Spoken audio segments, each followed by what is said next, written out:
সুলতান মাহমুদ গজনবী রহমতুল্লাহ আলাই এক প্রশ্ন নিয়ে সে ঘুমায়া ছিল। তার নিজের হাতের লেখা, বড় আলেম ছিলেন, আল্লাহওয়ালা ছিলেন, শাসক ছিলেন। তার মতো শাসক জমিন কিয়ামত পর্যন্ত পাবে কি পাবে না জানি না, আমি আমার জানা নাই। এত বড় আল্লাহওয়ালা শাসক ছিলেন। তো শাসককেও আল্লাহ রাজত্ব দিচ্ছেন আল্লাহ পাওয়ার জন্য। আল্লাহ হাদিস মনে উঠবো, ভুলে যাবো, এই জন্য বলতেছি।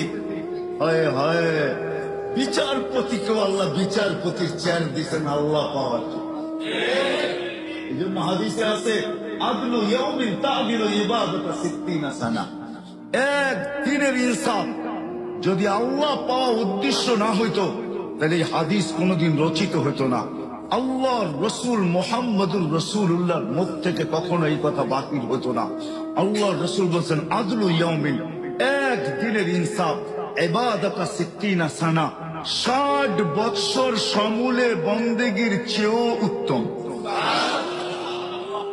শুধু উত্তম না, ওয়েট, ওজন বেশি, মূল্যায়িত বেশি।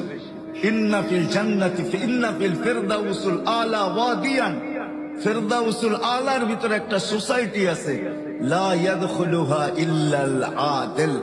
ইনসাফকারী ছাড়া ওইখানে কেউ ঢুকতে পারবে না, কারো এন্ট্রি অধিকার নাই ওইখানে ঢুকার। তাইলে এই হাদিস কোনোদিন আসতো না। যেমন হাফেজের হাদিস আসছে, হাফেজের যারা হাফেজে কোরআন, এদের হাদিস আসছে কোরআনের ভিতরে, হাদিসের ভিতরে ইন্না ফিল জান্নাতি ওয়াদিয়ান ইউকালু লাহু তুবা। জান্নাতের ভিতরে একটা সোসাইটি আছে যেটার নাম হলো তুবা। দেখবেন নদীর ওই পারে গেলে বিভিন্ন সিটির নাম আছে, ঠিক না? পিঙ্ক সিটি, ঝিলমিল। কেরানীগঞ্জের ওইদিকে চলে যাবেন তো দেখবেন রাস্তাঘাটে হাইওয়েতে হাঁটলে দেখবেন শত সিটি, ঠিক না? কি আছে না?